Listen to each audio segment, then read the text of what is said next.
Hello दोस्तों, स्वागत है आपका CWH यूनिवर्सिटी में। दोस्तों, हम लोग कोल्हान यूनिवर्सिटी का अंडरस्टैंडिंग ऑफ इंडिया का जो बनाया हुआ था वीडियो, आप लोगों को बहुत प्यार दिए, बहुत ज़बरदस्त देखे और उम्मीद है कि सारा क्वेश्चन उसी से आया होगा। आप एग्जाम दे चुके हैं तो आपको पता होगा। अगर आपका क्वेश्चन मैच किया तो इस वीडियो के सेक्शन में, कमेंट सेक्शन में दिखना चाहिए कि सारा क्वेश्चन मैच किया। तो अपना जो भी खुशी है, जैसे बहुत बार होता है कि जो पढ़ के जाते हैं स्टूडेंट और क्वेश्चन मैच कर जाता है तो बहुत खुश हो जाता है कि नहीं नहीं, वहाँ सर जो पढ़ाए वो सेम क्वेश्चन आए। तो अगर आप हमारे वीडियो से खुश हैं तो इस कमेंट सेक्शन में धुआं धुआं कर दीजिए, है ना, धूम मचा देना इस कमेंट सेक्शन में, तब हमको पता चलेगा कि सच में हमारा पढ़ाया हुआ क्वेश्चन मैच किया या नहीं किया। आज हम लोग फिर से चल रहे हैं AEC हिंदी, क्योंकि इसके जस्ट बाद आपका AEC हिंदी, ज़्यादा समय मिला नहीं है तो धूम मचा देना। इसमें भी सारे वीडियो आपको मिलेंगे AEC हिंदी में, और सारे बच्चों के लिए, चाहे वो आर्ट्स के बच्चे, चाहे साइंस के बच्चे, चाहे कॉमर्स के बच्चे, सारे बच्चों को AEC हिंदी पढ़ना है कोल्हान यूनिवर्सिटी में सेमेस्टर 1 के लिए। तो चलिए, जैसे हम लोग का प्रोसेस है कि हम लोग unit by unit important question पढ़ते हैं, तो यहाँ भी यूनिट बाय यूनिट हम लोग इंपॉर्टेंट क्वेश्चन देख रहे हैं, यानी हर यूनिट का इंपॉर्टेंट क्वेश्चन आपको दे रहे हैं। और ये यूनिट का इंपॉर्टेंट क्वेश्चन में हम आपको क्या पढ़ाते हैं, वेरी शॉर्ट और शॉर्ट, लॉन्ग नहीं पढ़ाते हैं, क्योंकि वेरी शॉर्ट और शॉर्ट को मिला देंगे भाई तो लॉन्ग बन जाएगा। तो लॉन्ग हम पढ़ाएंगे नहीं, वेरी शॉर्ट और शॉर्ट पढ़ाएंगे। तो सबसे पहला जो यूनिट है इकाई यूनिट 1, उसके अंदर A और B करके दिया हुआ है। तो A में आपको पढ़ना है हिंदी व्याकरण के बारे में और उसमें रचना के बारे में, ये पढ़ा हुआ चीज़ है हिंदी व्याकरण। चलिए, पहला क्वेश्चन शॉर्ट ही है, वेरी शॉर्ट नहीं है। संज्ञा की परिभाषा दीजिए और उसके प्रकारों का वर्णन कीजिए। संज्ञा क्या होता है? तो जिस शब्द से किसी व्यक्ति, किसी स्थान, किसी वस्तु, किसी जीव, किसी पदार्थ, किसी गुण, किसी भाव का बोध होता है, उसे हम संज्ञा कहते हैं। संज्ञा के प्रकार: व्यक्तिवाचक संज्ञा, जिसमें व्यक्ति, स्थान और वस्तु का नाम होता है, जैसे राम, दिल्ली, गंगा व्यक्तिवाचक संज्ञा है।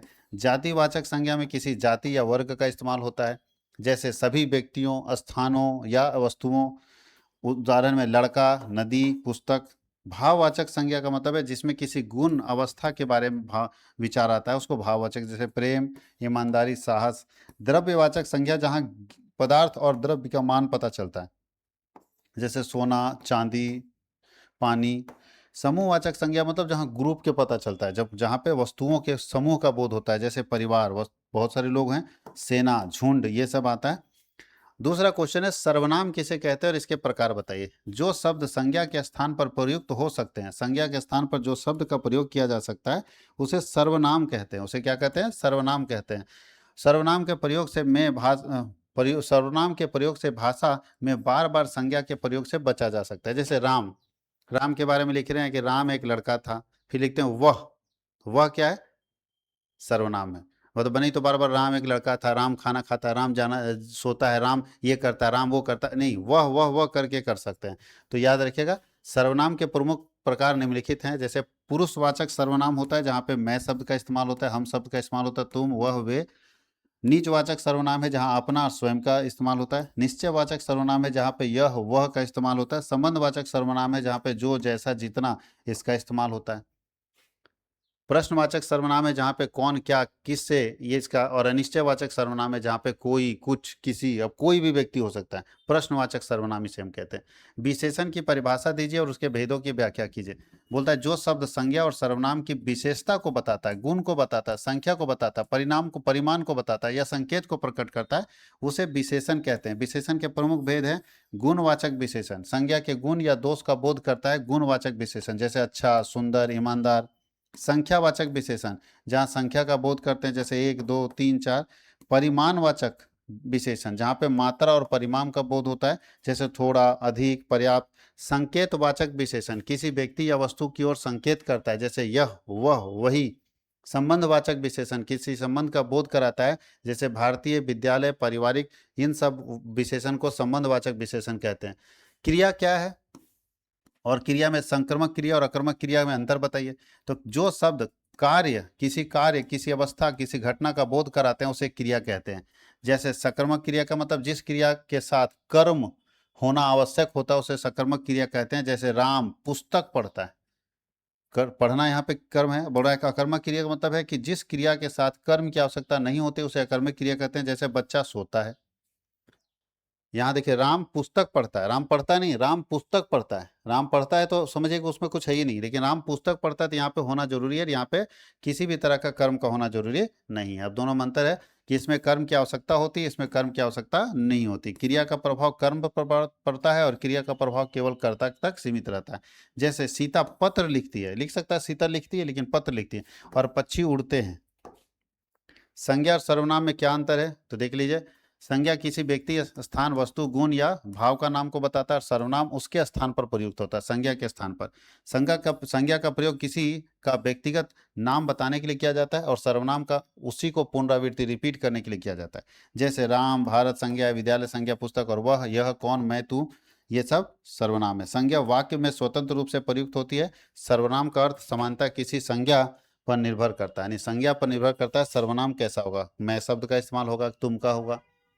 विशेषण और क्रिया विशेषण में अंतर बताइए। तो विशेषण वह शब्द है जो संज्ञा या सर्वनाम की विशेषता को बताता है, और क्रिया विशेषण वह शब्द है जो क्रिया, विशेषण और अन्य चीजों की विशेषता को बताता है। यह संज्ञा और सर्वनाम का गुण, संख्या, परिमाण आदि को बताता है। और क्रिया विशेषण क्या है, यह क्रिया के होने वाले समय, स्थान, रीति, मात्रा इत्यादि को बताता है। यानी यहाँ पे बात होता है प्रायः कैसा, कैसी, कितने, कितना, ये सब प्रश्नों का उत्तर देता है, जबकि यह कैसे, कब, कहाँ, कितना आदि प्रश्नों के उत्तर देता है। लगभग सेम सेम चीज है, थोड़ा सा अंतर है बस। उदाहरण के लिए सुंदर लड़की, लाल फूल, 5 पुस्तक, ये सब क्रिया है, सॉरी विशेषण है। और यह है वह धीरे चलता है, वह शीघ्र, राम शीघ्र आया, वह बहुत अच्छा गाता है, ये क्रिया विशेषण। एक विशेषण और क्रिया, यानी यह संज्ञा या सर्वनाम के साथ प्रयुक्त होता है और यह क्रिया के साथ प्रयुक्त होता है। क्रिया विशेषण क्रिया के साथ प्रयुक्त होता है, विशेषण संज्ञा और सर्वनाम के साथ। क्रिया के काल कितने प्रकार के होते हैं तो बोलता है क्रिया के 3 काल होते हैं, वर्तमान काल, भूतकाल, और आप जानते हैं वर्तमान मतलब जो अभी प्रेजेंट में, भूत मतलब जो बीत गया, और भविष्य मतलब जो आने वाला है। अब निम्नलिखित शब्दों के भेद पहचानिए। संज्ञा, सर्वनाम, विशेषण और क्रिया। इसमें कौन संज्ञा है तो राम संज्ञा है, भरत संज्ञा है, वह सर्वनाम है, मैं सर्वनाम है, तुम सर्वनाम है, और हम सर्वनाम है। सुंदर विशेषण है, बड़ा विशेषण है, पढ़ना क्रिया है, खेलना क्रिया है, विद्यालय संज्ञा है, अच्छा विशेषण है। वाक्य में प्रयुक्त शब्दों की पहचान कर उनका व्याकरणिक वर्ग लिखिए। बताइए इसमें आपको लिखना है कि कौन है। तो राम क्या है, संज्ञा है, विद्यालय संज्ञा है, मैं सर्वनाम है, पढ़ता क्रिया है, पढ़ना, और है क्या है, सहायक क्रिया है। ये हम लोगों का क्वेश्चन हो गया फर्स्ट यूनिट का कंप्लीट। फर्स्ट यूनिट जो हम लोग पढ़े हुए थे उसमें लॉन्ग आंसर टाइप क्वेश्चन आ गया, और लॉन्ग आंसर क्वेश्चन हम बताते नहीं हैं, हम आपको वेरी शॉर्ट और शॉर्ट बताते थे। इसमें वेरी शॉर्ट भी नहीं है, इसमें शॉर्ट क्वेश्चन आंसर है। तो चलिए एक और यूनिट का ले लेते हैं, सेकेंड यूनिट का एक और पढ़ा देते हैं यहाँ पे। इसका बी पोर्शन, इसका बी पोर्शन पढ़ा देते हैं। आजा भाई, आजा मेरे राजा।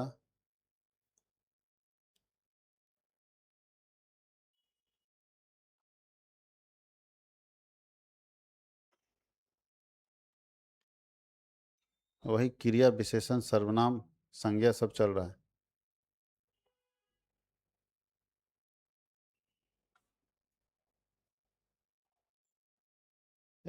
एक ही चीज को लॉन्ग में हो जाएगा। बी देखिए, बी ऑप्शन में है, यूनिट 1 में बी ऑप्शन है जिसमें हमको 3-4 चीज पढ़ना है। उपसर्ग पढ़ना है, प्रत्यय पढ़ना है, संधि पढ़ना और समास पढ़ना है। सब जानते हैं। सबसे पहले बात होता है उपसर्ग क्या है, उदाहरण सहित बताइए। तो बोलता है जब किसी शब्द के प्रारंभ में, शुरुआत में कोई शब्द जुड़कर उसका अर्थ बदल देता है तो उसको उपसर्ग बोलते हैं। जो शब्दांश किसी मूल शब्द के आरंभ में पहले जुड़कर उसके अर्थ में कोई परिवर्तित कर देता है उसे उपसर्ग कहते हैं, ध्यान रखिएगा। जैसे गति, गति का मतलब स्पीड होगा। अब प्रगति, प्र जुड़ गया तो प्रगति हो गया, अलग चीज हो गया। न्याय का मतलब अलग है, और जुड़ गया तो अलग बात हो गया। करण का मतलब अलग होता है, अनु जुड़ गया तो अलग हो गया। पुत्र का मतलब अलग होता है, सु जोड़ गया तो अलग मीनिंग हो गया। तो जब किसी शब्द के पहले कोई शब्द जुड़कर उसके मीनिंग को बदल देता है तो उसे हम कहते हैं उपसर्ग। क्या कहते हैं, उपसर्ग। प्रत्यय क्या होता है, जस्ट उसका उल्टा, किसी शब्द के बाद में जुड़कर उसका मीनिंग बदल देता है तो उसको प्रत्यय बोलते हैं। उपसर्ग का मतलब है किसी शब्द के पहले जुड़कर उसका अर्थ बदल दे। प्रत्यय का मतलब किसी शब्द के बाद में जुड़कर उसका अर्थ बदल दे तो उसको प्रत्यय बोलते हैं। जैसे सुंदर एक शब्द है, ता जुड़ गया तो सुंदरता हो गया, अर्थ अलग हो गया। बाल एक शब्द है, पन जुड़ गया तो बालपन हो गया। मित्र एक शब्द है, ता जुड़ गया तो मित्रता, मतलब किसी शब्द के बाद में कुछ जुड़कर और उसके अर्थ को बदल देता है तो इसे हम बोलते हैं प्रत्यय। जो पहले जुड़ेगा उसको उपसर्ग और बाद में जुड़ेगा उसको प्रत्यय बोलते हैं। अब है संधि क्या है और इसके प्रमुख प्रकार बताइए। संधि किसे कहते हैं तो संधि मतलब होता है जोड़ना। संधि मतलब क्या होता है, जोड़ना। जब दो शब्दों को जोड़ते हैं और एक नए शब्द का निर्माण करते हैं तो उसको हम बोलते हैं संधि। दो वर्णों या शब्दों के मेल से होने वाली ध्वनि परिवर्तन को हम लोग बोलते हैं संधि।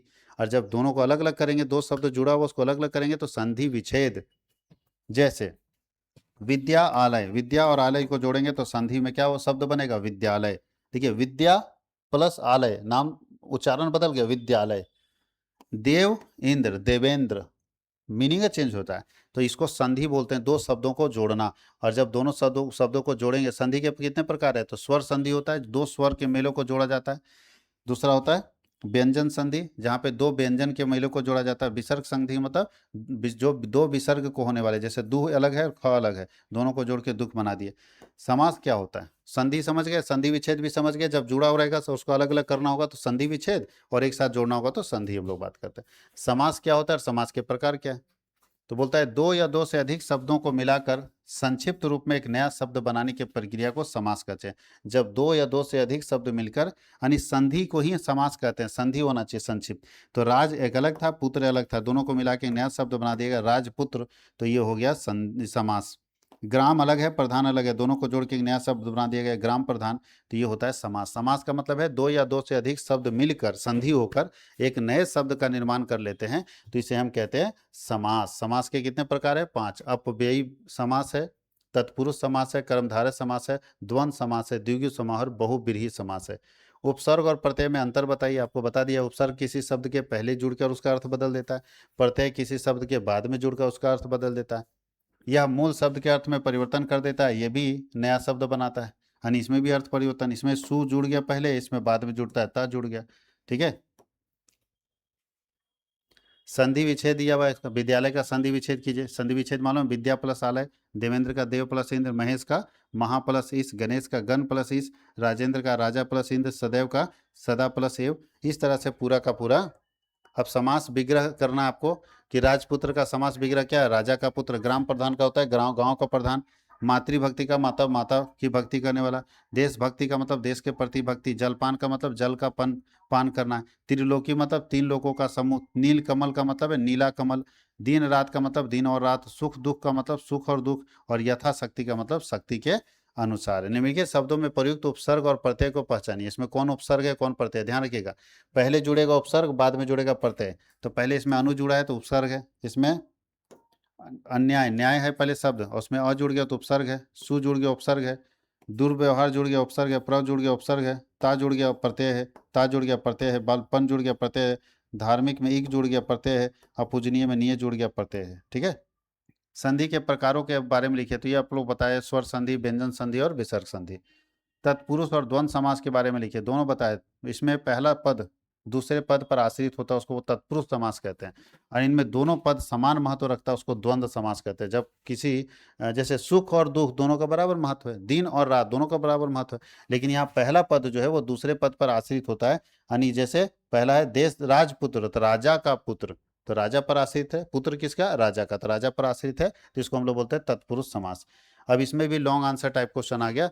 सेकेंड मतलब फर्स्ट यूनिट हम लोग कंप्लीट किया, उसको दो पार्ट में बांटा था, पार्ट ए और पार्ट बी करके। फर्स्ट यूनिट में पार्ट ए और पार्ट बी करके बांटा हुआ था, तो हम लोग उसको भी पूरा कंप्लीट कर लिए। अब इसमें लॉन्ग क्वेश्चन है, लॉन्ग क्वेश्चन आपको करना है। अब हम लोगों को सेकेंड यूनिट में चलना है। यूनिट 1 कंप्लीट हुआ था, सेकेंड यूनिट में चलेगा। और सेकेंड यूनिट में अगर जितना हम बता रहे हैं उतना सही से पढ़ लेंगे तो आपका क्वेश्चन आंसर सब मैच करेगा बाबू लोग। देखो लॉन्ग में बहुत क्वेश्चन है, ज़्यादा समय लगता है इकाई 2 में, जिसमें हमको पढ़ना है प्रमुख प्रशासनिक पारिभाषिक शब्द और उनके अनुवाद। इसके बारे में हम लोगों को डिस्कस करना है, तो इसका हम लोग अगले वीडियो में लेकर आएंगे। तो आप इस वीडियो को देखिए, और मजा आया तो कमेंट में धुआंधार कमेंट होना चाहिए, ठीक है, नॉन स्टॉप कमेंट होना चाहिए। लाइक सब्सक्राइब शेयर ठोक दो भाई, है ना, जबरदस्त तरीके से।